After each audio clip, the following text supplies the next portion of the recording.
Session पहले से ही आपने बताया कि उदय इज इक्वल टू मेमोरी। तो वो तो इस जन्म में सही बैठता है कि ठीक है, इस जन्म की मेमोरी है अपने को। लेकिन जो मोह का उदय पिछले जन्म का होता है, उसकी मेमोरी तो नहीं है। वो अगर उदय में आए तो उससे कैसे बचे, ये प्रश्न था मेरा।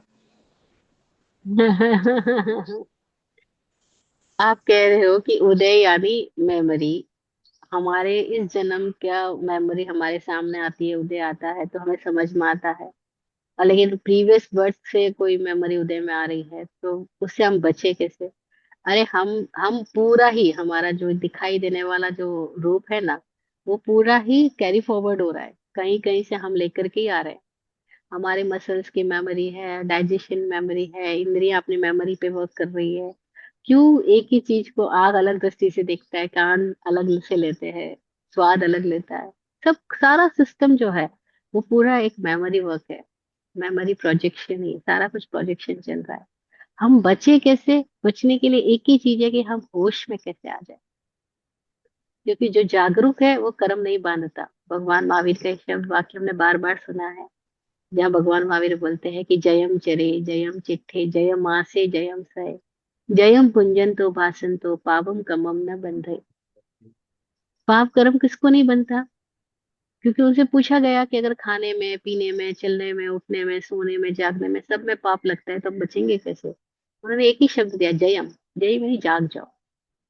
जैसे ही जाग गए, होश में आ गए, फिर कोई कर्म नहीं बनता। फिर कार अलग, ड्राइवर अलग। फिर कार को कुछ होती है तो ड्राइवर को परेशानी नहीं होती, क्योंकि ड्राइवर जानता है कि मैं कार नहीं हूँ। अभी दिक्कत क्या है कि कार और ड्राइवर एक है, और फिर ड्राइवर ने शराब और पी रखी है, सपने में और है, और सपने में अपने आप को कार मान बैठा है।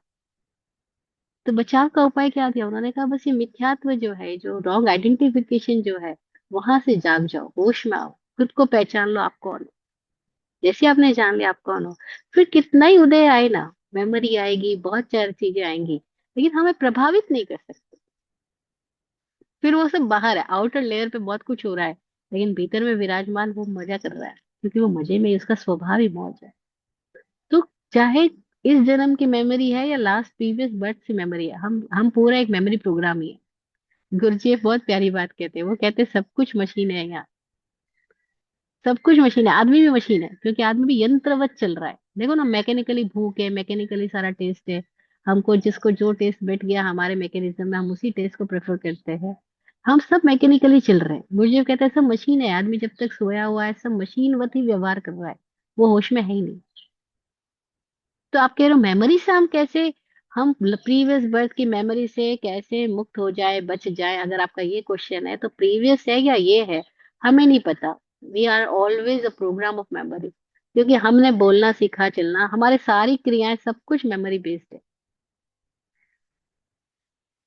तभी तो देखो, जिसको जो लैंग्वेज की मेमोरी की फीडिंग हो गई, प्रोग्रामिंग हो गई, वो वही लैंग्वेज बोल पाता है। अभी मुझे बोलो चाइनीज बोलो, I can't speak, I can speak Chinese, this word मैं बोल सकती हूँ चाइनीज, हाँ चाइनीज बोलना आता है, चाइनीज बोल सकती हूँ। हम but the language, I don't know, we can't no.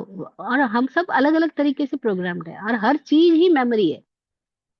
अब जो आठ कर्म को, जिसको हम आज आठ कर्म कह रहे हैं, वो आठों ही कर्म और कुछ नहीं, हमारे भीतर के different different types of memories है। हम सब लेयर पे लेयर है, लेकिन सबसे जागा जा सकता है। और अंधेरा कितना घना हो, हमने हजारों बार सुना, एक क्षण का दिया जल जाए, हजारों वर्षों का अंधेरा, लाखों वर्षों का अंधेरा एक दिए के जलने से गायब हो जाता है। क्योंकि अंधेरा केवल अनुपस्थिति है। तो ऐसी हमारी अनुपस्थिति में सारा कर्म है, और हम अपने में उपस्थित हो जाएं तो उसका नाम धर्म है। और आसान है, लेकिन अपने केंद्र को खोजना होगा, अपने केंद्र पे आना होगा। बस उसके लिए हमें कुछ प्रयोग करने होंगे। और अपनी ही जिज्ञासा से हम अपने भीतर जाएं और अपना केंद्र खोजना चाहें तो क्यों नहीं खोज सकते? एकदम आसान, में पता लगेगा हम कहाँ खड़े हैं, कहाँ सिचुएटेड है, हमारी क्या स्थिति है। लेकिन उसके लिए धैर्य पूर्वक, सतत, खुद की ओर नजर रखना, खुद को जगाने का पुरुषार्थ करना, लगातार। तो दोनों चीजें एक साथ चाहिए, जिसको गुरु जी बोलते थे, गहन धैर्य और पूर्ण ध्यान से समण चले समपंथ, ध्येय धाम फहरा ध्वजा, पावे धम्मचक अंत। विराट गुरु जी की एक कविता का पहले की 2 लाइन है। वो कहते हैं कि गहन धैर्य और पूर्ण ध्यान से समण चले समपंथ। समण समता का साधक, खुद को जगाने का जो पुरुषार्थी व्यक्ति है, समण चले समपंथ। कैसे चले? गहन धैर्य और पूर्ण ध्यान। ध्यान पूरा है और धैर्य गहरा है। तो ध्येय धाम फहरा ध्वजा, पावे धमचक अंत। वो अपने ध्येय धाम पे ध्वजा फहराएगा, जिसको आज मैंने बोला अपना राज्याभिषेक खुद करेगा, अपनी राजगद्दी पे खुद विराजमान होएगा। पावे धमचक अंत, फिर सारी धमा चौकड़ी का अंत हो जाएगा। अरे धमा चौकड़ी क्या है? चारों कषाय। धमा चौकड़ी क्या है? विभाव, प्रभाव, तनाव, अनंत अनंतानुबंधी के सारे अप्रत्याख्यानी सब धमा चौकड़ी है।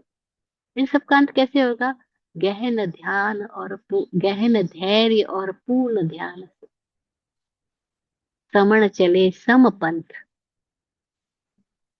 समण यानी समता का साधक, समपंथ यानी समता के मार्ग पे चले, यानी संयम में चले, यानी सहोश चले। तो ध्येय धाम फहरा ध्वजा, वो अपने ध्येय के धाम पे यानी अपने भीतर की स्थिति में ध्वजा फहराएगा, यानी होश का मजा लेगा, और पावे धमचक अंत। तो इसकी परवाह मत करो इस जन्म की, अगले पिछले जन्म की, हमें नहीं पता। लेकिन हमें ये पता है कि अगर मैं बेहोश हूं तो मैं सब प्रभाव में जाऊंगा। फिर देखो, जरा एक शब्द बोल दे, गुस्सा कितना तेज आता है, एक क्षण में क्रोध में पड़ जाते हैं।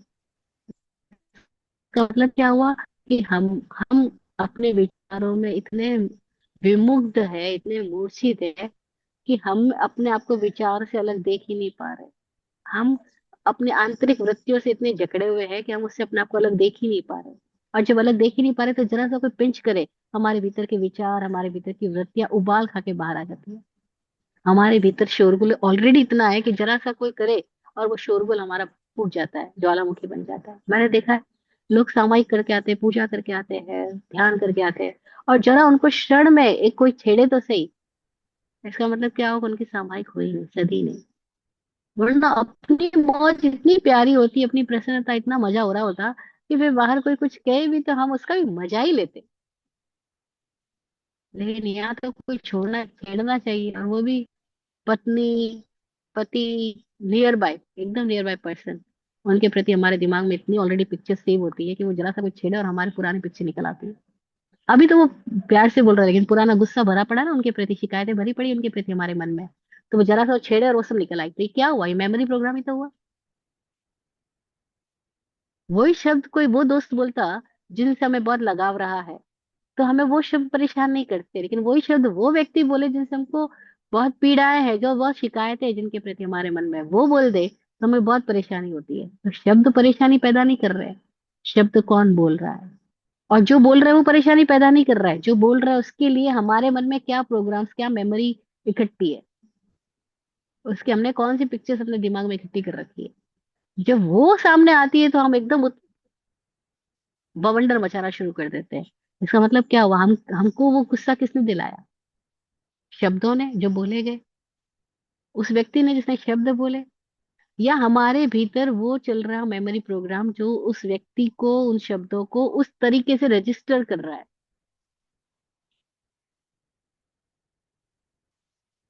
अगर हम देख पाए तो भेद विज्ञान समझ में आएगा। हमें समझ में आएगा कि ये जो गुस्सा आ रहा है वो व्यक्ति नहीं दिला रहा, वो शब्द नहीं दिला रहे। ये गुस्सा आ रहा है, हमने उस व्यक्ति के प्रति अपने मन में बहुत कुछ भर रखा है। हमने पहले ही मान रखा है कि ये मेरा आलोचक है, ये मुझे तंग करता है, ये मुझे दुखी करता है, ये परेशान करता है, इससे मुझे बिल्कुल बहुत गुस्सा आता है इस आदमी को, ये मुझे प्यार ही नहीं करता है। हमने ना जाने कितनी स्टोरी अपने मन में उसके लिए इकट्ठी कर रखी है, और ऐसे हर एक निमित्तों के साथ हम अपनी स्टडी कर सकते हैं। संबंध आईना है, हम जिन रिलेशंस में रहते हैं वो सब हमारे लिए मिरर का काम करते हैं। जब वो कुछ गड़बड़ करते हैं और हमारे भीतर गड़बड़ होती है, तो देखना सीखो कि ये हमारे भीतर की गड़बड़ी है जो उनको उनके अंदर गड़बड़ी देख रही है। अगर ये हम देख पाए, समझ पाए, उनको आईने की तरह देख पाए कि कैसे हम उसमें हम अपने आप को रिफ्लेक्ट कर रहे हैं। हम जब किसी पे गुस्सा कर रहे हैं तो ये हमारा रिफ्लेक्शन है, हमारे भीतर कुछ भरा है जो निकल रहा है। अगर हम देख पाए तो हम इनसे डिटैच हो पाएंगे, हम मुक्त हो पाएंगे। डिटैचमेंट डेवलप करने के लिए हमको देखना सीखना होगा, और देखने के लिए धैर्य और ध्यान की आवश्यकता है। धैर्य और ध्यान से ही हमारे में दर्शन की शुद्धि होगी, और दर्शन की शुद्धि, दर्शन निर्मल हो, प्रोजेक्शंस गायब हो और हम एज इट इज देख पाए, तो ही हम उससे अप्रभावित होके बच करके आगे निकल पाएंगे। तो बच के, जग के, हंसते हुए जीना आ जाए। गुरु जी बोलते थे 3 सूत्र: बच के चलो, जग के चलो, हंस के चलो। बच के चलो, जग के चलो, हंस के चलो। ये तीनों सूत्र आ जाए जिंदगी में तो जीना आ गया। जय हो। काश ये पहले जाना होता तो बहुत सारी गलतियां नहीं किए होते। कोई बात नहीं, अब से मत करना। सही बात। अभी भी धन्यवाद। अभी भी समय हाथ में है। धन्यवाद। जी।